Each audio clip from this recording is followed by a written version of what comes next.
اگر ہم یہ چاہتے ہیں کہ ہمیں فائدہ ہو تو ہمیں ایک پیغام تو یہاں سے یہ لے کر جانا چاہیے کہ ہم اپنے بچوں کو تعلیم دیں، ان کو جو ہے اسلامی تعلیم سب سے پہلے دیں، سب سے پہلے ان کو مسلمان بنائیں، ان کو بتائیں کہ ہم مسلمان ہیں، we are proud of being Muslims، ہمیں مسلمان ہونے پر فخر ہے۔ اگر تھوڑے بہت حالات ہمارے اوپر آ گئے ہیں، اس کا مطلب یہ نہیں ہے کہ ہم اپنے مسلمان ہونے پر شکوہ کریں، نہیں، ہم ایسی قوم نہیں ہے، ہمارے سامنے صرف دنیا نہیں ہے، اللہ تبارک و تعالی ہمارے سامنے ہے، جو کل بھی ویسا ہی تھا آج بھی ایسا ہی ہے۔ یہ دنیا تو ختم ہو جائے گی لیکن آنے والی زندگی کبھی ختم نہیں ہوگی، ہمیں اپنے آنے والی زندگی کا سامان بھی کرنا ہے، اور یہ حالات ہمیشہ نہیں رہیں گے۔ اس سے بڑے بڑے حالات مسلم قوم کے اوپر آئے لیکن اللہ کے فضل و کرم سے اس امت کی کشتی جو ہے کنارے لگ جاتی ہے۔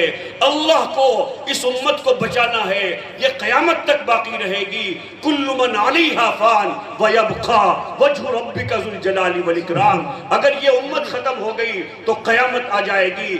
آپ فلسطین کو دیکھ لیجئے، 2 سال سے وہاں کیا ہو رہا ہے، رات دن بمباری ہو رہی ہے، لیکن کیا فلسطینی ختم ہو گئے؟ ایسا قیامت تک نہیں ہو سکتا۔ اللہ کو امت محمدیہ کو باقی رکھنا ہے، نہیں تو قیامت آ جائے گی۔ اس لیے ہمیں مسلمان ہونے پر فخر کرنا چاہیے کہ اللہ نے ہم کو ایمان دیا، اللہ نے ہم کو ایمان والے گھر میں پیدا کیا۔ ہم خود بھی اپنے ایمان کی حفاظت کریں گے، ہم اپنے بچوں کو بھی سچا پکا مسلمان بنا کر کے جائیں گے، اپنے بچوں کی ایسی تربیت کر کے جائیں گے کہ انشاءاللہ ہمارے بچے بھی اپنے بچوں کی تربیت کریں گے، اور یہ سلسلہ قیامت تک چلے گا۔ انشاءاللہ قیامت تک ہماری نسلوں میں ایمان محفوظ رہے گا۔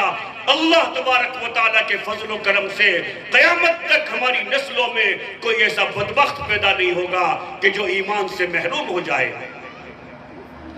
اس کے لیے آج ہمیں سچی پکی توبہ کرنی چاہیے، اس لیے کہ اللہ تبارک و تعالیٰ ارشاد فرماتے ہیں وَهُوَ يَتَوَلَّى الصَّالِحِينَ کہ میں نیک لوگوں کا سرپرست ہوں۔ اللہ تبارک و تعالیٰ فرماتے ہیں کہ اے میرے بندو، اگر تم گناہوں سے سچی پکی توبہ کر لو، اگر تم میری مان کر زندگی گزارو، اگر تم قرآن کریم کے احکام کی روشنی میں زندگی گزارو، اگر تم محمد عربی صلی اللہ علیہ وسلم کے اسوہ حسنہ کی روشنی میں زندگی گزارو، تو پھر اللہ کی مدد تمہارے ساتھ ہوگی۔ اللہ تبارک و تعالیٰ تمہیں کبھی بھی بے یار و مددگار نہیں چھوڑے گا۔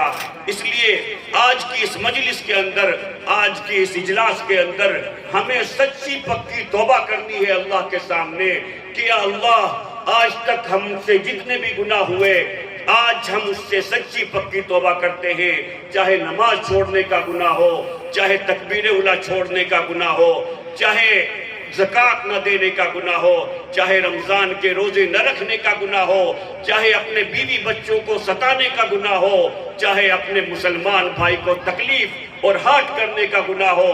جتنے بھی گناہ ہیں ہر مسلمان جانتا ہے، اس لیے کہ ہر مسلمان کے دل کے اندر اللہ تبارک و تعالیٰ نے ایک چیز فٹ کی ہوئی ہے کہ جب بھی وہ گناہ کرتا ہے اس کو احساس ہوتا ہے، اسی کا نام ایمان ہے۔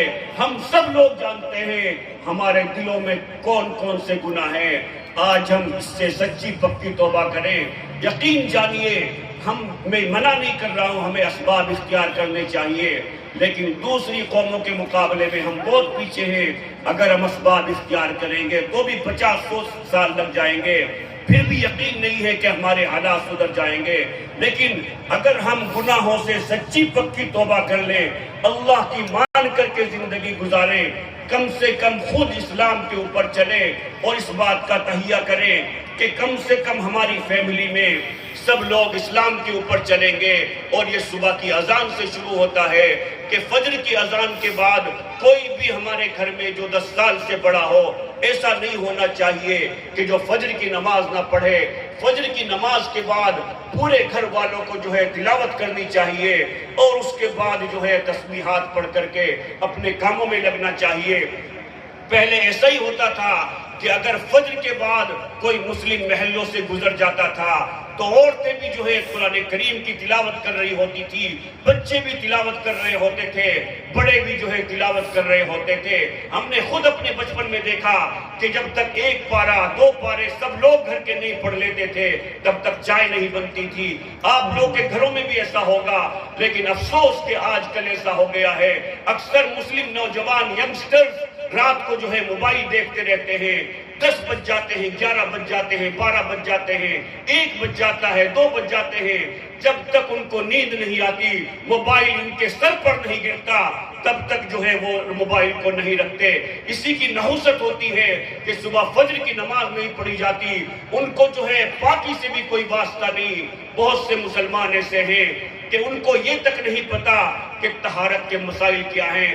اگر آدمی ناپاک ہو جاتا ہے تو پاکی کس طریقے سے حاصل کی جاتی ہے، غسل کس طریقے سے حاصل کیا جاتا ہے۔ حالانکہ اگر وہ کسی عالم سے پوچھ لیتے تو غسل کے اندر صرف 3 فرض ہیں: 3 مرتبہ کلی کرنا، 3 مرتبہ ناک میں پانی ڈالنا اور 3 مرتبہ پورے بدن پر پانی بہانا۔ اگر وہ ایسا کرتے تو ان کو غسل کا معلوم ہو جاتا، وہ پاک رہتے۔ آج کل بہت سے مسلمانوں کو جو ہے پاکی کے مسائل معلوم نہیں، خاص طور سے وہ بچیاں جو سیدھے ڈائریکٹ اسکول کا رخ کرتی ہیں، اسکول کالجز میں پڑھتی ہیں، MBBS بھی ہو جاتی ہیں، ان کو طہارت کے مسائل کا پتہ نہیں ہوتا۔ جب وہ پاک نہیں رہتی تو ایمان کہاں سے باقی رہے گا؟ جو مسلم بچے اور بچے کوئی اکا دکا اسلام چھوڑ کر کے گئے ہیں، میں سمجھتا ہوں کہ وہی مسلمان ہیں جن کو پاکی کا نہیں پتا، ان کو پاکی اور ناپاکی میں فرق کا نہیں پتا، ان کو پانی اور پیشاب کے اندر جو ہے فرق کا نہیں پتا۔ اسی لیے پھر جو ہے ایمان کی کوئی اہمیت نہیں ہوتی۔ اس لیے آج ہم عہد کریں، گناہوں سے سچی پکی توبہ کریں کہ انشاءاللہ آج سے میں خود بھی اسلام کے اوپر عمل کروں گا، اور اپنے گھر میں میرے بیوی بچے بھی جہاں میری چلتی ہے انشاءاللہ وہ سب بھی جو ہے اسلام کے اوپر عمل کریں گے۔ کرتے ہیں سب لوگ عہد؟ انشاءاللہ ہاتھ اٹھا کر کے تائید کریں، ہاتھ اٹھا کر کے عہد کریں بھائی، سب ہاتھ اٹھا کر کے عہد کریں۔ اللہ تبارک و تعالی ہم سب کی توبہ کو قبول فرمائے۔ میں آخر میں حضرت مولانا عبدالشکور صاحب اور جتنے بھی دوسرے ذمہ داران ہیں، اساتذہ کرام ہیں، ان کا شکریہ ادا کرتا ہوں کہ انہوں نے یہاں مجھے مدعو کیا اور آپ کے سامنے کچھ بات رکھنے کا موقع عنایت کیا، اور میں دعا کرتا ہوں کہ اللہ تبارک و تعالی اس ادارے کو دن دوگنی رات چوگنی ترقیات عطا فرمائے، لوگوں کے دلوں کو متوجہ فرمائے، جو ضروریات ہے اللہ تبارک و تعالی خزانے غیب سے پورا فرمائے۔ میں علامہ اقبال کے اشعار پر اپنی بات کو مکمل کرتا ہوں۔ یا رب دل مسلم کو وہ زندہ تمنا دے، یا رب دل مسلم کو وہ زندہ تمنا دے، جو قلب کو گرما دے، جو روح کو تڑپا دے، پھر وادی فاراں کے ہر ذرے کو چمکا دے، پھر وادی فاراں کے ہر ذرے کو چمکا دے، پھر شوق تماشا دے، پھر ذوق تقاضا دے، بھٹکے ہوئے آہو کو پھر سوئے حرم لے چل، بھٹکے ہوئے آہو کو پھر سوئے حرم لے چل، اس دشت کے خوگر کو پھر وسعت صحرا دے، احساس عنایت کر آثار مصیبت کا، احساس عنایت کر آثار مصیبت کا، امروز کی شورش میں اندیشہ فردا دے، میں بلبل نالا ہوں ایک اجڑے گلستان کا، تاثیر کا سائل ہوں محتاج کو داتا دے۔ وآخر دعوانا الحمدللہ رب العالمین۔